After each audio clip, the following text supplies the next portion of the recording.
바다는 바이킹에게 단순한 공간이 아니었다. 그것은 길이었고 방패였으며 동시에 무기였다. 북유럽의 거친 자연 속에서 살아가던 바이킹들은 일찍부터 깨달았다. 육지에서 싸우는 것보다 바다를 지배하는 것이 더 빠르고 더 예측할 수 없으며 더 두려운 힘이 된다는 사실을. 그들의 전쟁은 성벽 앞에서 시작되지 않았다. 대부분의 경우 전쟁은 안개 낀 수평선 너머에서 조용히 다가왔다. 사람들이 아직 하루를 시작하기도 전에 검은 돛과 길고 낮은 배들이 물살을 가르며 나타났다. 바이킹의 전쟁은 이렇게 시작되었다. 갑작스럽고 빠르며 준비할 시간을 주지 않는 방식으로. 이 모든 전략의 중심에는 그들의 전쟁선, 즉 롱십이 있었다. 바이킹의 롱십은 단순한 배가 아니었다. 그것은 전쟁을 위해 설계된 도구였고 동시에 이동하는 요새였다. 길고 가벼운 구조 덕분에 얕은 강과 바다를 자유롭게 오갈 수 있었고 필요하다면 해안에 그대로 끌어올려 전투를 시작할 수도 있었다. 이 배는 항구를 필요로 하지 않았다. 바이킹은 항구가 아닌 어디든 상륙할 수 있었고 바로 그 점이 그들을 예측 불가능한 적으로 만들었다. 당시 대부분의 군대는 육지의 길과 성을 기준으로 방어를 설계했지만 바이킹은 그 모든 계산을 무력화시켰다. 그들은 강을 따라 깊숙이 들어왔고 바다는 더 이상 안전한 경계가 아니게 되었다. 바이킹 전사들에게 바다는 두려움의 대상이 아니었다. 오히려 그들은 바다 위에서 가장 자유로웠다. 어린 시절부터 배를 타고 노를 젓고 바람의 방향을 읽고 파도의 리듬에 몸을 맡기는 법을 배웠다. 전쟁이 시작되기 훨씬 전부터 그들은 이미 바다와 하나가 되어 있었다. 이 점은 그들의 전투 방식에도 그대로 드러났다. 바이킹은 장기전을 선호하지 않았다. 그들의 목표는 빠르게 나타나 강하게 오달하고 사라지는 것이었다. 롱십은 이를 완벽하게 가능하게 했다. 전사들은 배 위에서 곧바로 전투 대형을 유지할 수 있었고 필요할 경우 다시 배로 후퇴해 흔적 없이 사라졌다. 이런 전쟁 방식은 단순히 물리적인 힘만으로 이루어진 것이 아니었다. 그것은 심리전이기도 했다. 해안 마을의 사람들에게 바이킹의 배는 공포의 상징이었다. 언제 어디서 나타날지 알 수 없었고 방어할 시간조차 주어지지 않았다. 이 불확실성은 실제 피해보다 더 큰 공포를 낳았다. 바이킹은 이 점을 정확히 이해하고 있었다. 그들은 배를 숨기지 않았다. 오히려 일부러 눈에 띄게 접근했고 방패를 배 옆에 걸어 위협적인 모습을 연출했다. 전투가 시작되기도 전에 상대의 마음은 이미 무너지고 있었다. 하지만 이 모든 것은 하루아침에 만들어진 것이 아니었다. 바이킹의 전쟁선은 수많은 시행착오와 환경에 대한 이해 속에서 완성되었다. 바람, 조류, 해안선, 계절의 변화까지 이 모든 요소를 읽을 수 있었기에 그들은 바다를 전장으로 삼을 수 있었다. 바이킹에게 전쟁은 육지에서의 충돌이 아니라 바다에서 시작되는 흐름이었다. 그리고 그 흐름을 지배하는 자가 전쟁의 주도권을 쥐었다. 이 시점에서 바이킹은 단순한 약탈자가 아니었다. 그들은 바다를 이용해 세계를 연결하고 동시에 세계를 위협하는 존재가 되었다. 이들의 전쟁은 검과 방패만의 이야기가 아니다. 그것은 배, 바람, 그리고 바다를 이해한 자들만이 펼칠 수 있었던 전쟁이었다. 그리고 이제 이 전쟁선이 어떻게 실제 전투에서 움직였는지, 어떻게 유럽 전역을 공포에 빠뜨렸는지를 하나씩 따라가게 될 것이다. 바다는 이미 조용히 그들의 편에 서 있었다. 바이킹의 전쟁이 가능했던 이유는 용기나 잔혹함 때문만이 아니었다. 그 근본에는 하나의 물건이 있었다. 바로 그들의 배였다. 바이킹의 롱십은 단순히 사람을 실어 나르는 수단이 아니었다. 그것은 전쟁 그 자체를 가능하게 만든 구조물이었고 당시 유럽의 어떤 배보다도 목적이 분명한 도구였다. 롱십의 가장 큰 특징은 길고 낮은 선체였다. 이 구조는 파도를 가르며 빠르게 이동할 수 있게 해주었고, 동시에 적의 시야에 늦게 포착되도록 만들었다. 바다 위에서 배가 낮을수록 멀리서 보기 어렵다. 바이킹은 이 점을 본능적으로 이해하고 있었다. 그들의 배는 위협을 과시하기보다 갑작스러운 출현으로 공포를 만들어냈다. 또 하나의 중요한 요소는 얕은 헐수였다. 롱십은 물에 깊이 잠기지 않았기 때문에 강과 하구, 심지어는 매우 얕은 연안까지 자유롭게 드나들 수 있었다. 이는 당시 대부분의 군대가 전혀 예상하지 못한 전술적 이점이었다. 적들은 바다에서 오는 위험만을 상정했고, 강은 자연적인 방어선이라고 믿었다. 그러나 바이킹의 배는 그 경계를 무너뜨렸다. 그들은 강을 따라 내륙 깊숙이 들어갔고, 방어가 준비되지 않은 도시와 마을을 직접 노렸다. 배는 곧 이동수단이자 침투 도구가 되었다. 롱십의 구조는 속도와 기동성뿐 아니라 전투를 위한 실용성에도 초점이 맞춰져 있었다. 노와 돛을 함께 사용하는 방식은 바람이 없을 때도 바람이 불 때도 자유롭게 움직일 수 있게 했다. 이는 전쟁에서 매우 중요한 요소였다. 바이킹은 기다리지 않았다. 조건이 맞지 않으면 움직이지 않는 군대가 아니라 조건을 극복하고 움직이는 집단이었다. 노를 젓는 전사들은 단순한 병사가 아니었다. 그들은 동시에 선원이고 전투원이었으며 상황에 따라 즉시 전투에 돌입할 수 있는 존재들이었다. 배 위에서 전투 대형이 유지될 수 있었던 이유도 여기에 있다. 롱십의 갑판은 불필요한 구조물이 거의 없었고, 전사들이 빠르게 이동하며 무기를 사용할 수 있도록 설계되었다. 방패는 배 옆면에 걸려 있었고, 이는 단순한 장식이 아니라 실제 방어와 심리적 위협을 동시에 수행했다. 멀리서 다가오는 배의 측면에 빽빽하게 걸린 방패들은 하나의 움직이는 벽처럼 보였고, 그것만으로도 상대의 마음을 흔들기에 충분했다. 또 하나 주목해야 할 점은 롱십의 제작 방식이다. 바이킹은 배를 대량 생산하지 않았다. 대신 지역의 장인들이 자연 환경에 맞춰 세심하게 제작했다. 나무의 결, 탄성, 물에 대한 반응을 이해한 이들은 배가 파도에 맞서 싸우는 것이 아니라 파도와 함께 움직이도록 만들었다. 이 덕분에 롱십은 거친 북해에서도 비교적 안정적으로 항해할 수 있었고, 장거리 원정 역시 가능했다. 배는 단순한 기술의 산물이 아니라 환경과의 오랜 공존이 만들어낸 결과였다. 이런 배를 가진 바이킹에게 바다는 장벽이 아니라 통로였다.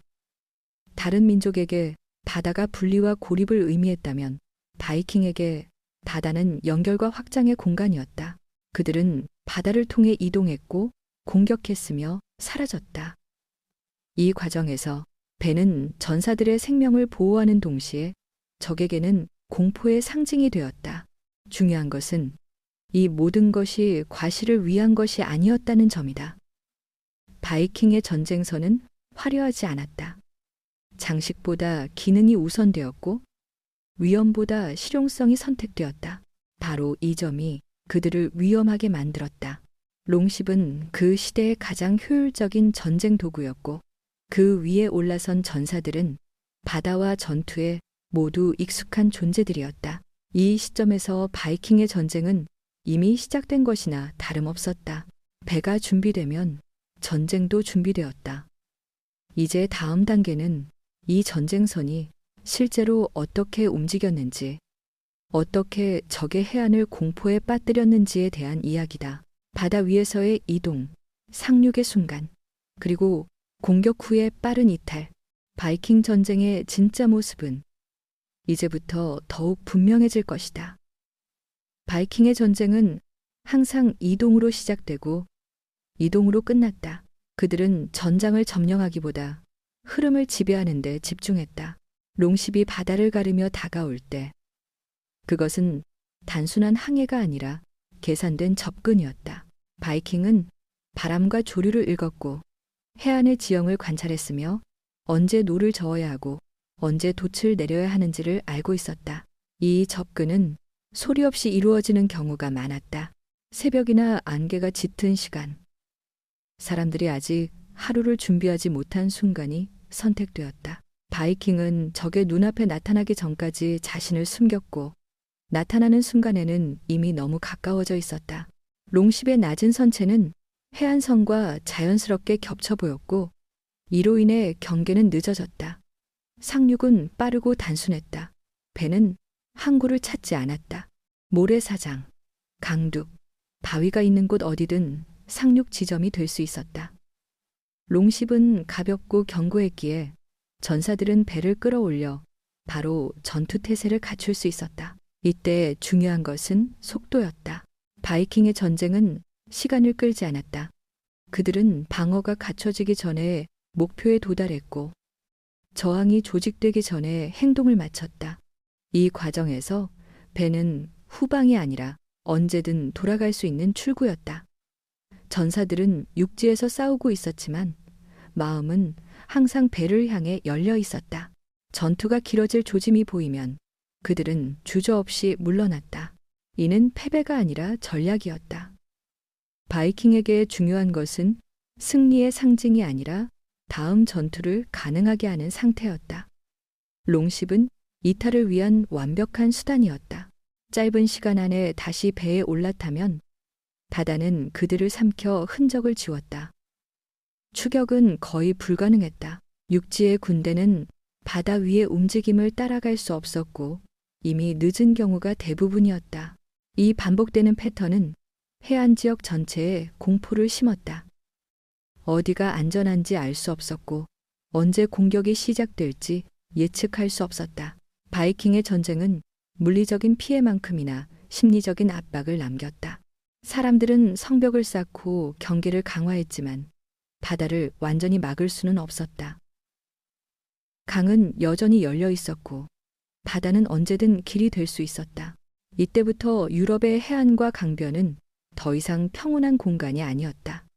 바이킹의 롱십은 이동 수단을 넘어 전쟁의 리듬을 결정하는 장치가 되었다. 전투의 시작과 끝, 공격과 후퇴, 공포와 침묵의 간격까지 모든 것은 배의 움직임에 맞춰 이루어졌다. 전사들은 이 리듬에 익숙해졌고 그것이 그들의 전투력을 완성시켰다. 바다 위에서 자란 이들에게 육지는 잠시 스쳐가는 공간일 뿐이었다. 중요한 것은 언제 들어가고 언제 나오는가였다. 이 점에서 바이킹의 전쟁은 점령의 역사라기보다 흐름의 역사였다. 그들은 오래 머물지 않았고 깊게 묶이지 않았다. 그래서 더 위협적이었다. 이 전쟁 방식은 단지 약탈을 위한 것이 아니었다. 그것은 생존과 확장을 동시에 가능하게 하는 전략이었다. 롱십이 있었기에 바이킹은 국경을 넘을 수 있었고 문화와 공포를 함께 실어 나를 수 있었다. 그리고 이 움직임은 점점 더 멀리, 더 자주 반복되었다. 바다는 그들의 길이었고 배는 그 길 위에서 전쟁을 완성하는 도구였다. 이제 다음 단계에서는 이 전쟁 방식이 어떻게 더 조직화되고 어떻게 유럽 전체의 방어 체계를 바꾸어 놓았는지를 살펴보게 될 것이다. 바이킹의 배는 단순히 적을 공격한 것이 아니라 전쟁을 바라보는 방식 자체를 바꾸고 있었다. 바이킹의 전쟁이 반복될수록 그 영향은 단순한 피해를 넘어 구조적인 변화를 만들어내기 시작했다. 처음에는 개별적인 약탈로 보였던 공격들이 점차 하나의 패턴으로 인식되었고 사람들은 마침내 깨닫게 되었다. 이것은 우연이 아니며 일시적인 재앙도 아니라는 사실을. 바이킹의 전쟁선은 유럽이 오랫동안 믿어왔던 방어 개념을 근본부터 흔들어 놓았다. 성벽과 요새, 육로를 중심으로 설계된 기존의 방어 체계는 바다와 강을 통해 자유롭게 이동하는 적 앞에서 거의 무력했다. 사람들은 더 이상 국경이나 성문을 기준으로 안전을 논할 수 없게 되었고 물길은 새로운 전장이 되었다. 이 변화는 단순히 군사적인 차원에 머물지 않았다. 사회 전체의 사고방식이 바뀌기 시작했다. 이전까지 바다는 교역과 이동의 공간이었지만 이제는 언제든 전쟁이 시작될 수 있는 불안의 근원이 되었다. 해안마을과 강변 도시는 항상 긴장 상태에 놓였고 평온한 일상은 점점 사라졌다. 바이킹의 배는 실제로 나타나지 않아도 공포를 만들어냈다. 수평선을 바라보는 것만으로도 사람들은 불안을 느꼈고 강을 따라 흐르는 물소리조차 위협처럼 들리기 시작했다. 이것이 바이킹 전쟁의 가장 큰 특징 중 하나였다. 그들은 항상 공격하지 않아도 되었고 존재 자체만으로도 상대를 지치게 만들 수 있었다. 유럽의 여러 지역은 이 위협에 대응하기 위해 다양한 방법을 시도했다. 감시탑이 세워졌고 해안에는 경계 인력이 배치되었으며 강이 입구에는 방어 시설이 추가되었다. 그러나 이러한 대응은 대부분 사후적이었고 완전한 해결책이 되지 못했다. 바이킹의 롱십은 여전히 빠르고 유연했으며 방어가 집중된 지점을 피해 새로운 경로를 찾아냈다. 그들은 예측을 피하는 데 익숙했고 방어 체계가 고정될수록 오히려 더 유리해졌다. 이는 유럽 사회에 깊은 좌절감을 안겼다. 방어를 강화할수록 불안은 줄어들지 않았고 오히려 더 많은 자원과 인력을 소모하게 되었다. 이 과정에서 경제와 일상은 점점 압박을 받았다. 농사는 경계 속에서 이루어졌고 교역은 위축되었으며 사람들은 미래에 대한 계획을 세우기 어려워졌다. 바이킹의 배는 단지 물리적인 침입자가 아니라 사회의 리듬을 깨뜨리는 존재가 되었다. 특히 종교적 공간과 권위의 상징이 공격받으면서 충격은 더욱 커졌다. 이전까지 신의 보호 아래 있다고 믿었던 장소들이 무력하게 무너지는 모습을 보며 사람들은 단순한 패배 이상의 혼란을 느꼈다. 기존의 질서와 믿음이 흔들리기 시작한 것이다. 이때의 바이킹은 단순한 외부의 적이 아니라 세계관 자체를 시험하는 존재로 인식되었다. 중요한 점은 바이킹의 전쟁이 무차별적인 파괴만을 목표로 하지 않았다는 사실이다. 그들의 공격은 계산되어 있었고 반복될수록 더욱 정교해졌다. 배를 통해 얻은 정보, 이전 공격에서 축적된 경험, 지역별 대응 방식에 대한 이해가 결합되면서 그들은 점점 더 효과적으로 움직였다. 유럽의 방어 체계는 변화하려 했지만 그 속도는 바이킹의 적응 속도를 따라가지 못했다. 이는 장기적인 불안 상태를 만들었고 사람들은 전쟁이 끝난 뒤에도 완전히 안심할 수 없게 되었다. 바이킹의 배는 실제 공격이 없는 시기에도 영향을 미쳤다.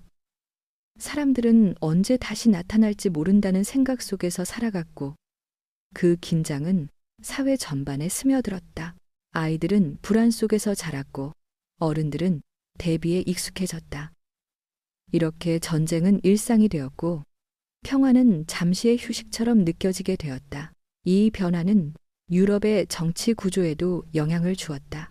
지역 지도자들은 방어를 명분으로 더 많은 권한을 요구했고 중앙 권력은 해안을 통제하기 위해 조직을 재편해야 했다. 바이킹의 배는 전쟁을 통해 유럽을 정복하지 않았지만 그 존재만으로도 유럽을 변화시켰다.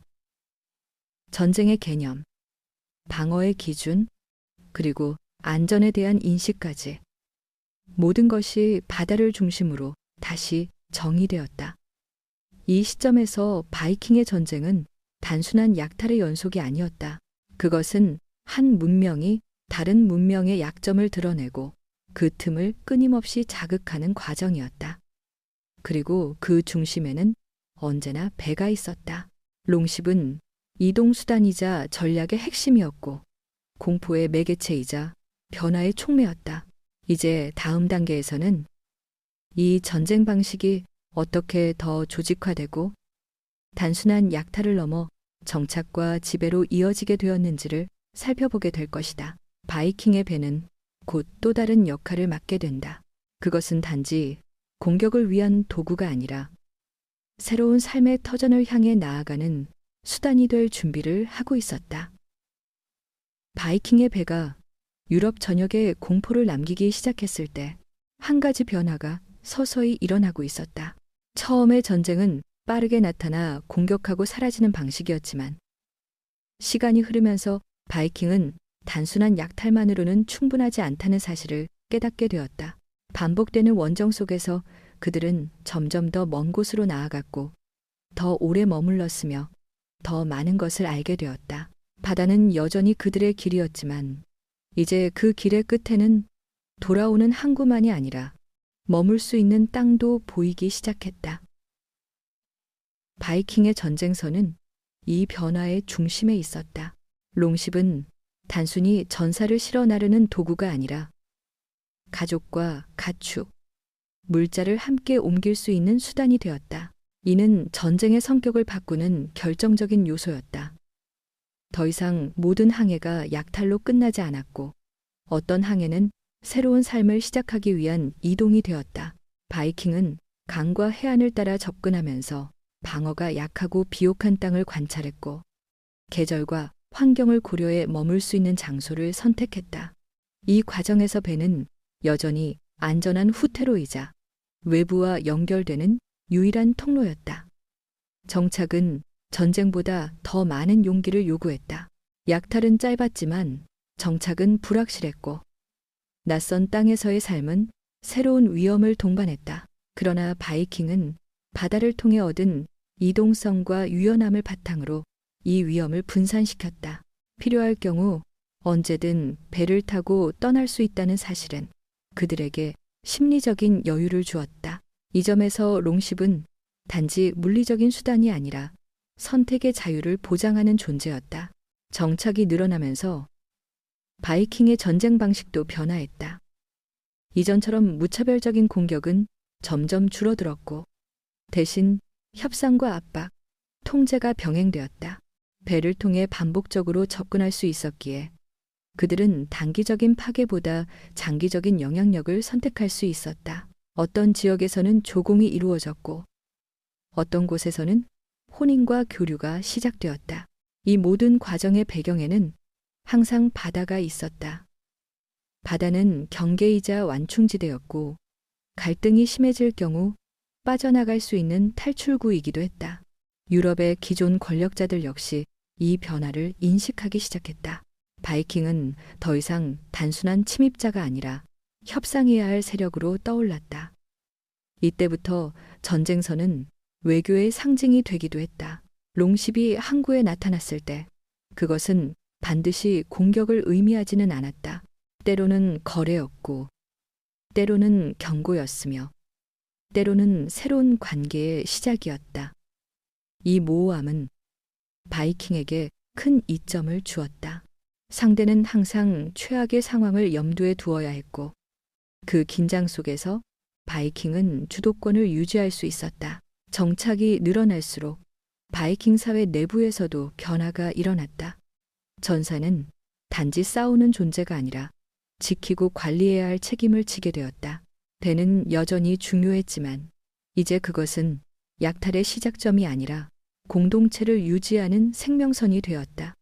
물자와 소식, 사람을 실어 나르는 배는 새로운 사회를 하나로 묶는 역할을 했다. 이 시점에서 바이킹의 전쟁은 더 이상 파괴만을 의미하지 않았다. 그것은 선택의 결과였고 확장의 과정이었으며 생존을 위한 적응이었다. 바다를 지배한 자들은 결국 바다를 통해 새로운 질서를 만들어갔다. 롱십은 이 모든 변화를 가능하게 한 핵심 요소였다.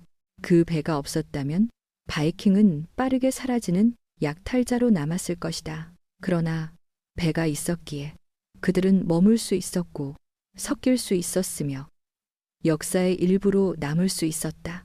이 변화는 바이킹에게도 유럽에게도 되돌릴 수 없는 영향을 남겼다. 전쟁은 다른 형태로 이어졌고 바다는 여전히 그 중심에 있었다. 이제 다음 단계에서는 이 정착과 확장이 바이킹의 전쟁선과 전투 방식에 어떤 한계를 가져왔는지, 그리고 왜 이 강력한 해상 전쟁이 결국 변화의 기로에 서게 되었는지를 살펴보게 될 것이다.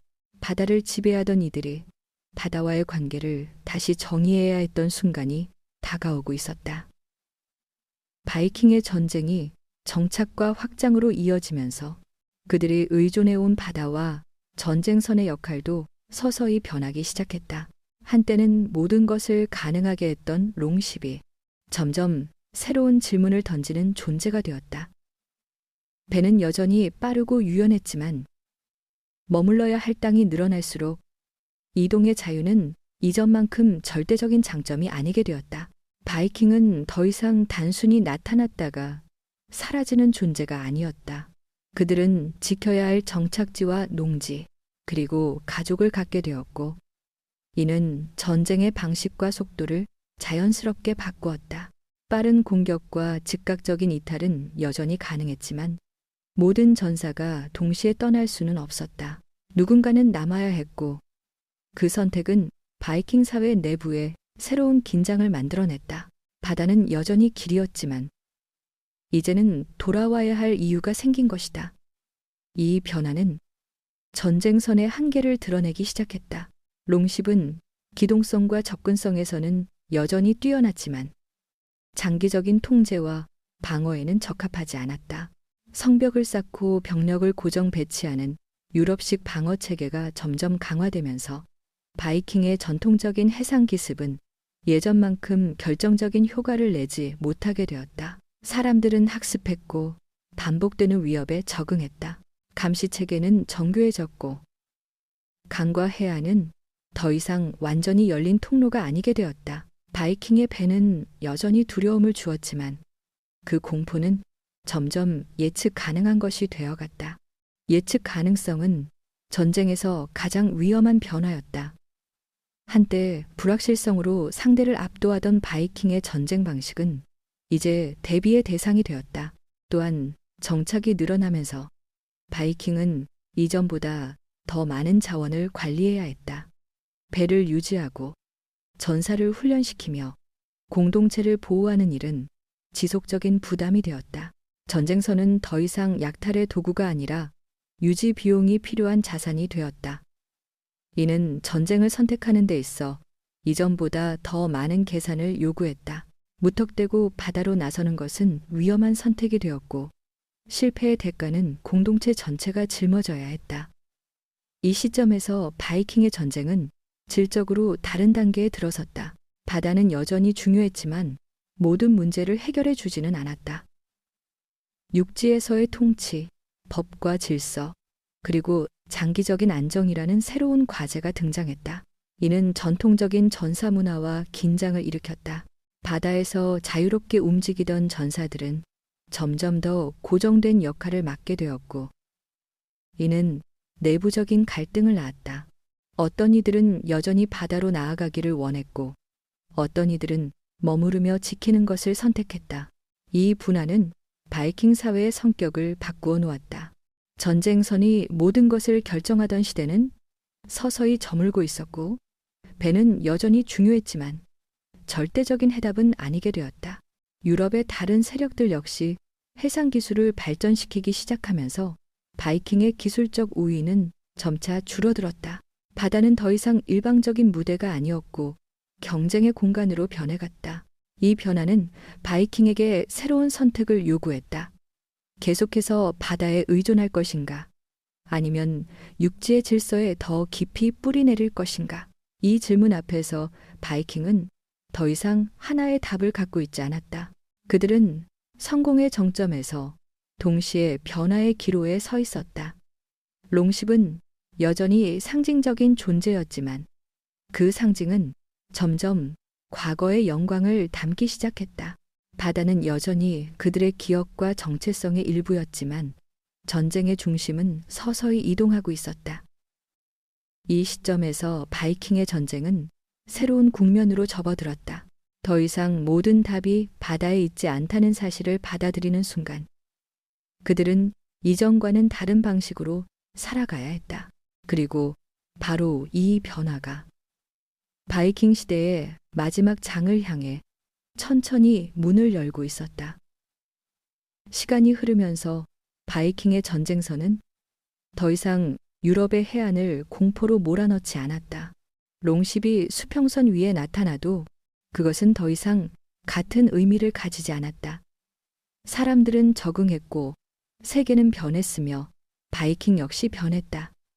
그러나 변화가 모든 흔적을 지우지는 않았다. 바다는 여전히 그 자리에 있었고 그 바다 위를 가르던 배의 기억은 사람들의 이야기 속에 남아 있었다. 바이킹의 전쟁선은 단순한 무기가 아니었다. 그것은 한 시대의 사고방식이었고 이동과 자유, 그리고 두려움이 결합된 상징이었다. 그 배가 등장했을 때 전쟁은 국경을 넘어왔다. 성벽은 의미를 잃었고 안전이라는 개념은 다시 정의되었다. 바이킹은 전쟁을 바다로 옮겼고 그 선택은 유럽 전체의 방어와 정치, 그리고 사회 구조에 깊은 흔적을 남겼다. 그러나 그 힘은 영원하지 않았다. 전쟁선이 만들어낸 공포는 점점 이야기로 바뀌었고 이야기는 전설이 되었다. 롱십은 더 이상 실제 전투의 중심이 아니라 과거의 영광과 공포를 상징하는 존재가 되었다. 그럼에도 불구하고 바이킹의 방식은 완전히 사라지지 않았다. 바다를 길로 삼고 빠른 이동과 기습으로 우위를 점하는 전략은 이후의 역사에서도 반복되었다. 바이킹은 사라졌지만 그들이 보여준 전쟁의 형태는 남았다. 이 점에서 바이킹의 전쟁선은 단순히 한 민족의 무기가 아니라 인간이 공간을 어떻게 전쟁으로 바꾸는지를 보여준 사례였다. 바다는 자연이었지만 바이킹에게는 선택이었다. 그 선택은 수많은 삶을 바꾸었고 두려움과 교류, 파괴와 정착을 동시에 만들어냈다. 이제 바이킹의 배는 박물관과 그림, 이야기 속에 남아있다. 조용히 놓인 전쟁선의 잔해를 바라보며 사람들은 더 이상 공포를 느끼지 않는다.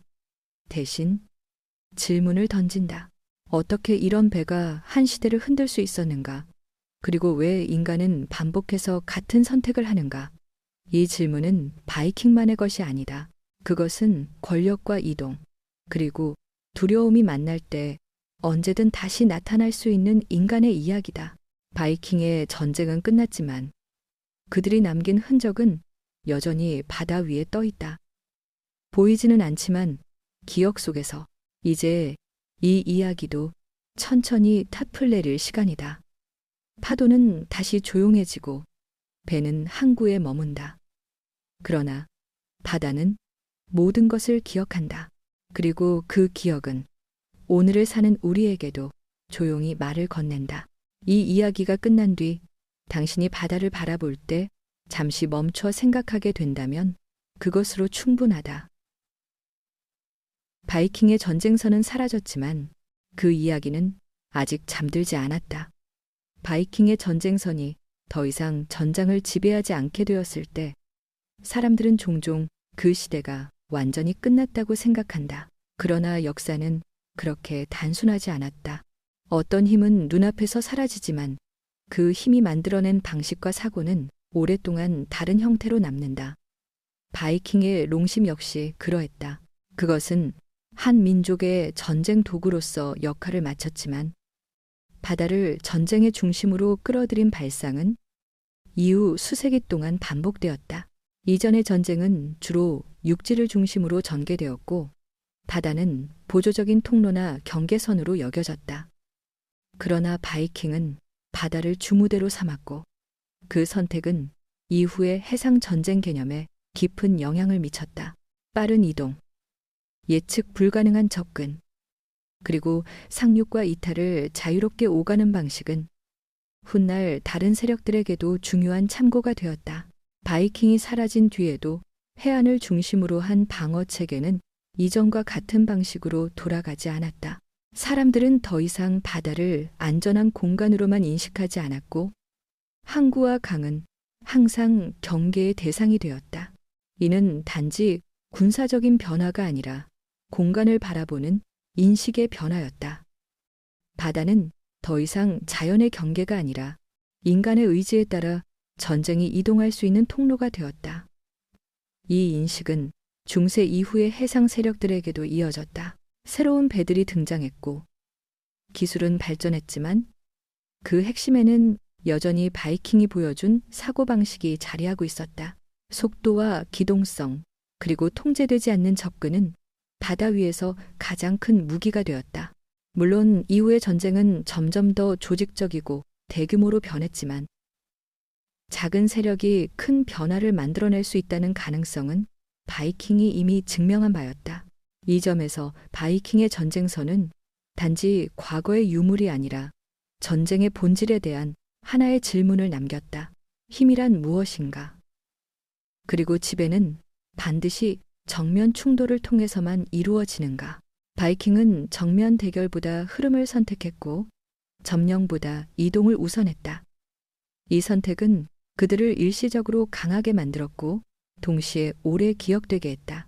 시간이 지나면서 바이킹의 이미지는 점점 전설 속으로 들어갔다. 그들은 잔혹한 전사이기도 했고 뛰어난 항해자이기도 했으며 새로운 세계를 연결한 존재로도 기억되었다. 그러나 이 다양한 이미지의 중심에는 언제나 배가 있었다. 롱십은 바이킹의 삶과 전쟁, 이동과 정착을 하나로 묶는 상징이었다. 그것이 없었다면 바이킹은 지금처럼 기억되지 않았을 것이다. 역사는 종종 결과만을 기억하지만 그 결과를 만든 수단은 더 깊은 흔적을 남긴다. 바이킹의 전쟁선은 바로 그런 존재였다.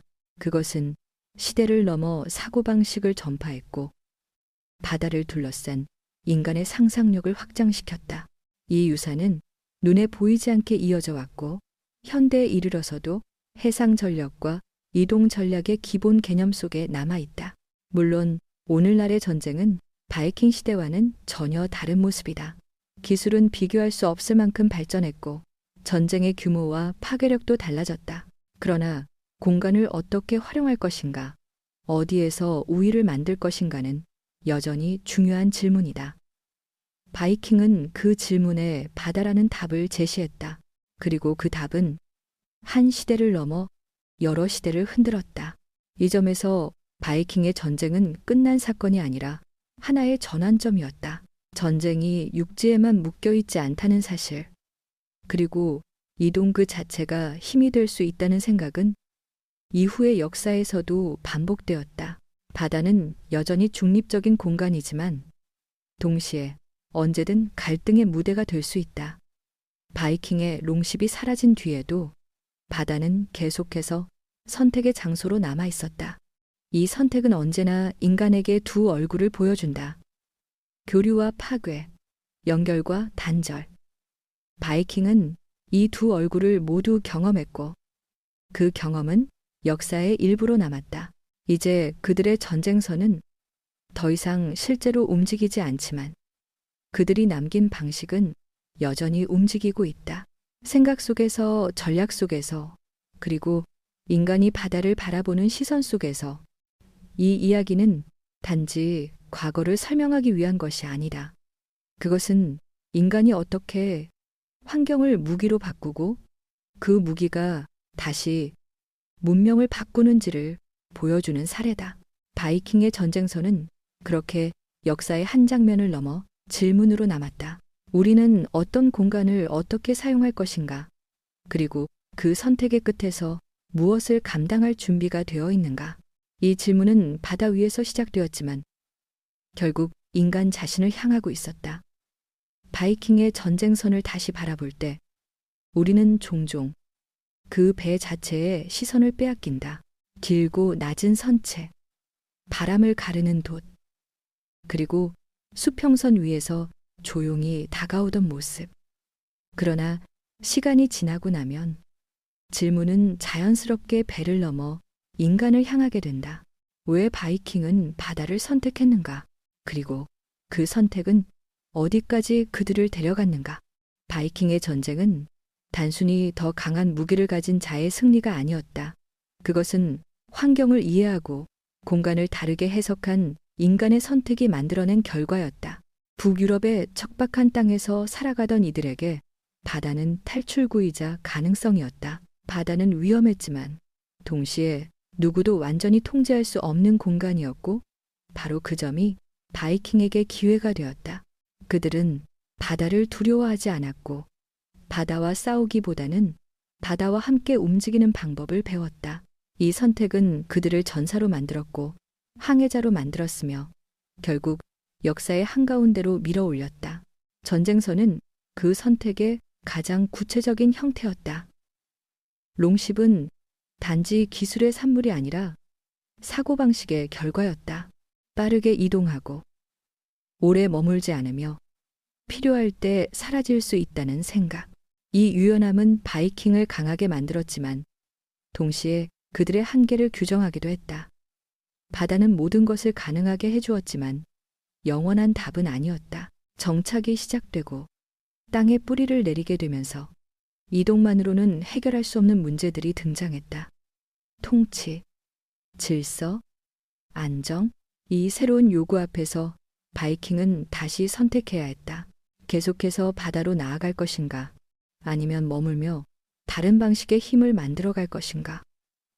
이 선택의 결과로 바이킹은 점점 전쟁의 중심에서 멀어졌고 역사 속에서는 하나의 시대가 저물기 시작했다. 그러나 쇠퇴는 곧 실패를 의미하지 않았다.